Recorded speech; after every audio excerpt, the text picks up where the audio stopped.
pleasure to be at this opening of David Tobey's one-man show of his art.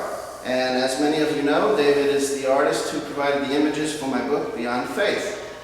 And as I've been walking around, many people have come up to me and asked me, what is your book about? And why did you write this book? Why did you call it Beyond Faith? What is it trying to tell us? So I'm going to try to briefly give a little history of how I came to write this book. Back in 1985, I took a trip to Israel.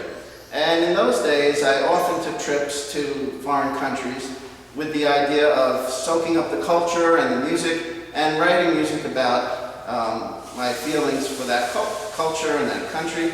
And I have several pieces published with Oxford University Press, which are inspired by various countries.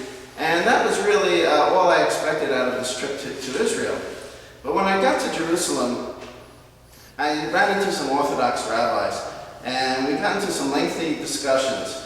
And, I basically said to the rabbis, look, I understand you believe your beliefs on faith, and there's nothing I can say that can dissuade you, and that's fine, I understand that. And I was very surprised that the rabbis reacted by saying, our beliefs are not based on faith at all.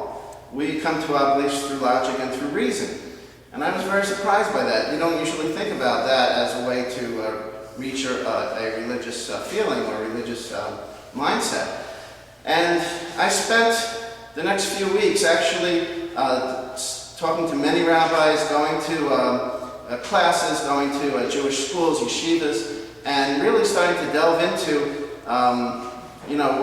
what Orthodox Judaism had to say. And I remember one night in particular, I spent the whole night with this one rabbi just arguing with him endlessly.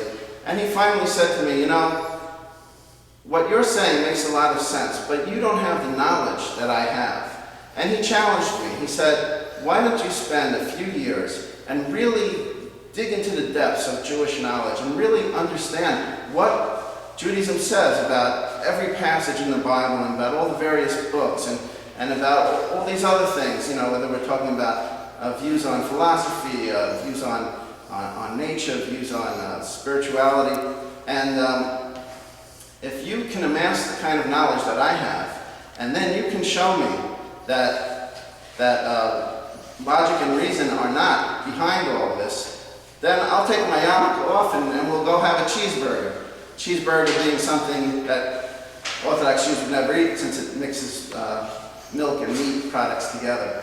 So I thought that was an interesting challenge. So when I came back to the United States, I started talking to friends of mine. Most of my friends are secular people, secular Jews or non-Jews. And I started to explain to people some of these things that I had learned in Israel. And I was really shocked at their reaction. I would tell somebody an interesting thing about a prophecy or a number pattern or some code that might be hidden in the Bible. And rather than, just showing normal interest, I got reactions of people saying, I don't want to hear that. I'm not interested in that. And I said, well, you don't have to be interested in it. It's just a conversation. Let's just talk about some of these ideas. No, you're proselytizing. I don't want to hear this. And I was really shocked that, the people who claim to be so open-minded actually are often very closed-minded themselves. And they refuse to even look at the evidence that Orthodox Jews possess. And then it struck me that this is a real problem in our world, because there are so many groups of people out there that have these sets of beliefs, whether they're religions or other groups of people. And if people refuse to even hear each other and even look at each other's evidence, how are we ever going to get past these multi-generational struggles of people ready to kill each other over these issues?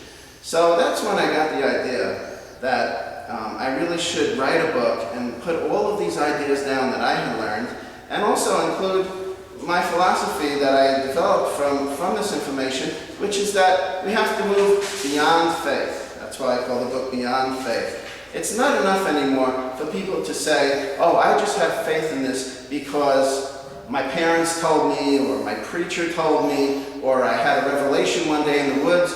This is all fine for an individual, but how can we communicate to each other without really comparing ideas and moving beyond faith into reality, into facts, into trying to discover and decide what is really true in this world, and what are the things that the whole world can agree on, and how can we end these endless struggles between nations and between religions and between people. So that is the reason why I wrote Beyond Faith, and I'm very happy that so many of you have shown interest in the book, and I really hope that this book can start to get people talking about this issue.